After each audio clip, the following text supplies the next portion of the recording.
Hello everyone. तो students, MHT सीटी 2026 को लेके जो अपडेट है मैं वो आज आपके साथ डिस्कस करने वाली हूँ। देखो, बहुत सारे बच्चे मुझे पूछ रहे थे कि री एग्जाम और इम्प्रूवमेंट एग्जाम 2026 का जो भी बच्चों ने अभी दिया हुआ है, क्या हमें एडमिशन मिलेंगे, क्या हमारा एडमिशन अच्छे कॉलेज में, नॉर्मल स्टूडेंट्स जो री एग्जाम इम्प्रूवमेंट एग्जाम नहीं दे रहे हैं तो उनके साथ क्या हमारा एडमिशन होगा। तो ये सब चीजें भी आज हम डिस्कस करने वाले हैं। तो सबसे पहले हम आपके थोड़ा कैप राउंड की प्रोसेसेस के जो डेट्स हैं कैप राउंड के और आपके रजिस्ट्रेशंस के डेट हैं वो हम थोड़ा सा डिस्कस करेंगे, जो कि आपके लिए बहुत ज्यादा इंपॉर्टेंट है। और अभी तक आपने डॉक्यूमेंट्स नहीं तैयार किए हैं तो डॉक्यूमेंट्स कर लो तैयार, क्योंकि बहुत ही जल्द आपके कैप राउंड के जो डेट्स हैं वो आपके सामने आने वाले हैं, आपके अलॉटमेंट्स आने वाले हैं। तो फिर आप जल्दी जल्दी वहां पे गड़बड़ में कुछ मिस मत कर देना। इसीलिए सबसे इंपॉर्टेंट अपडेट मैं आपको जो अभी देने वाली हूँ वो ये है कि आपके डॉक्यूमेंट्स रेडी रखो, क्योंकि आपके कैप राउंड्स और आपके रजिस्ट्रेशन स्टार्ट होने वाले।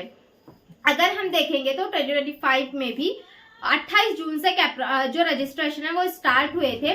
तो एक प्रेस के अकॉर्डिंग अभी भी न्यूज आई हुई कि 28 जून से आपके जो रजिस्ट्रेशन है वो स्टार्ट हो सकते हैं।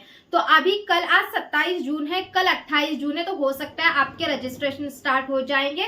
और आपके लिए यहाँ पे मैं जो डेट्स आई हुई हैं एक प्रेस की तरफ से, तो वो भी यहाँ पे हम डिस्कस करने वाले हैं।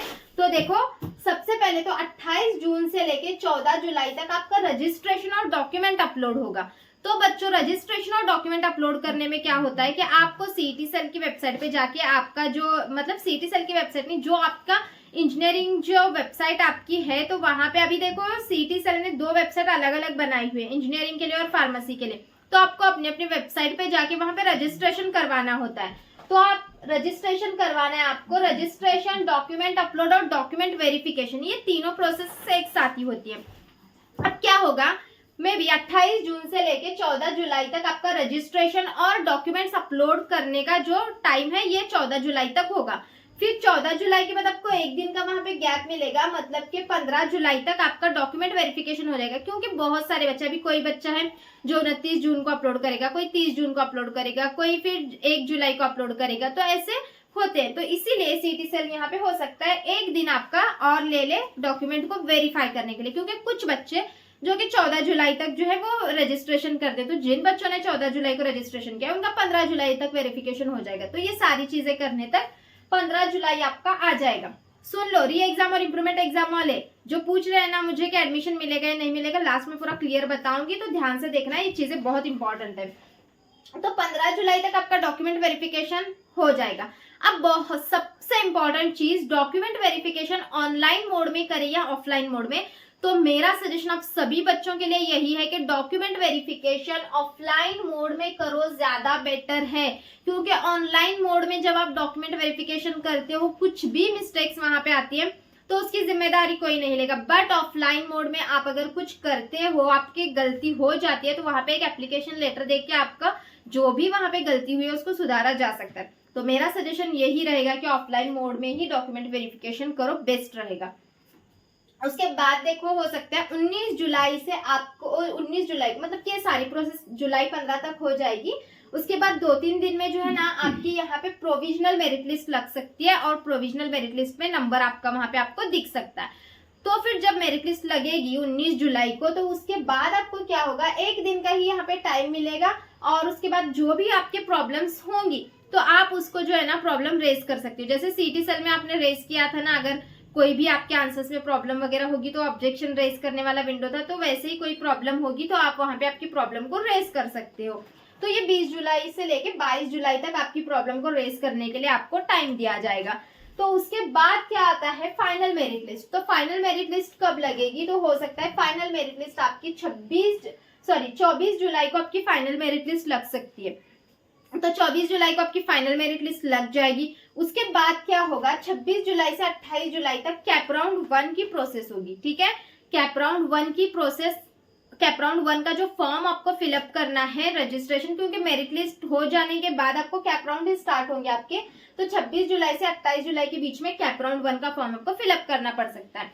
उसके बाद जो है आपका अब आएगा कब, अलॉटमेंट कब आएगा, तो हो सकता है 31 जुलाई 2026 को आपका अलॉटमेंट कैप राउंड 1 का आ जाए। फिर उसके बाद जब 31 जुलाई को आपका कैप राउंड 1 का अलॉटमेंट आएगा तो कुछ रूल्स हैं जो कि मैंने पहले पिछले वीडियो में भी बता दिया। ऑटो फ्रीज का रूल, अगर सपोज आपने पहले नंबर, आपको जो कॉलेज चाहिए, आपने पहले नंबर पे कॉलेज आपने सिलेक्ट किया हुआ है और उस कॉलेज की लिस्ट में आपका नाम बैठ रहा है, फर्स्ट नंबर का जो आपने अपनी लिस्ट, कॉलेज लिस्ट बनाई है उसमें फर्स्ट नंबर का जो कॉलेज डाला हुआ है, वहां पे सपोज आपकी सीट कंफर्म हो रही है तो वो ऑटो फ्रीज हो जाएगा कॉलेज, ठीक है। तो ये कैप राउंड 1 का रूल है। तो वैसे ही cap round 2, cap round 3, cap round 4 के सारे रूल्स मैंने पिछले एक वीडियो में अपलोड कर दिए हैं। तो कैप राउंड 1 के अलॉटमेंट आने के बाद 6 जुलाई से लेकर 8 जुलाई तक आपकी कैप राउंड 2 की प्रोसेस स्टार्ट हो सकती है। फिर वहां पे आपको रजिस्ट्रेशन करवाना होगा। फिर अलॉटमेंट आएगा उसका 11 अगस्त को। फिर उसके बाद कैप राउंड 3 स्टार्ट होगा 16 अगस्त से 18 अगस्त के बीच में हो सकता है। तो अलॉटमेंट आएगा 21 अगस्त को उसका। फिर उसके बाद कैप राउंड 4 28 से 30 अगस्त तक हो सकता है और 1 सितंबर को आपका जो अलॉटमेंट है कैप राउंड 4 का आ सकता है। मतलब कि सितंबर तक तो कैप राउंड हमारे चलेंगे। टेंटेटिव डेट्स भी अगर हम पकड़ के चलेंगे तो सितंबर तक आपके कैप राउंड्स चलेंगे। उसके बाद स्पॉट राउंड आएगा। स्पॉट राउंड में भी लगभग 15 से 20 दिन लग ही जाएंगे। 15 से 20 दिन नहीं तो 8-10 दिन तो लग ही जाते हैं इस प्रोसेस में। तो मुझे जहां तक सितंबर का पूरा महीना आपके एडमिशन में चला जाएगा और अक्टूबर में हो सकता है आपका कॉलेज स्टार्ट हो जाएगा। अक्टूबर में भी थोड़ी छुट्टियां वगैरह रहती हैं तो अक्टूबर के हाफ बाद, मतलब के 15-16 अक्टूबर से आपका कॉलेज वगैरह हो सकता है स्टार्ट हो जाए, या फिर अक्टूबर के स्टार्टिंग से भी हो सकता है आपका कॉलेज। तो देखो, जो बच्चे री एग्जाम और इम्प्रूवमेंट एग्जाम दे रहे हैं वो बच्चे मुझे पूछ रहे थे क्या हमें एडमिशन मिलेगा। देखो, अभी तक आपके रजिस्ट्रेशन भी स्टार्ट नहीं हुए सीईटी सेल के, तो इस कॉलेजेस के तो रजिस्ट्रेशन स्टार्ट नहीं हुआ। अभी जून का महीना तो हमारा खत्म हो ही रहा है। तो जुलाई, अगस्त, सितंबर तक आपके एडमिशन चलेंगे। 3 महीने एडमिशन चलेगा। तो टेंशन मत लो। और आपका रिजल्ट कब लगेगा, देखो जो इम्प्रूवमेंट और री एग्जाम दे रहे हैं बच्चे, तो हो सकता है आपका रिजल्ट जून के एंड में लगे या फिर जुलाई के फर्स्ट वीक तक तो लग ही जाएगा। तो टेंशन मत लो। जुलाई में भी अगर फर्स्ट वीक में लगता है तो जुलाई का पूरा महीना, अगस्त का पूरा महीना और सितंबर में भी स्पॉट राउंड के थ्रू आपको एडमिशन मिल सकता है। तो आपके पास टोटली आपका रिजल्ट आने के बाद और 2 महीने आपके पास रहते हैं। तो आपको जैसे नॉर्मल बच्चा एडमिशन प्रोसेस कर रहे हैं सारा कुछ वैसे ही करना है। तो टेंशन मत लो आप सब बच्चे। कुछ भी डाउट होगा आप मुझे कमेंट सेक्शन में पूछ सकते हो। और अभी डॉक्यूमेंट्स वगैरह सब रेडी रखो क्योंकि जल्दी ही आपके अभी रजिस्ट्रेशन स्टार्ट होंगे, ठीक है। तो कुछ भी डाउट हो यहाँ पे कमेंट सेक्शन में पूछ लेना आप।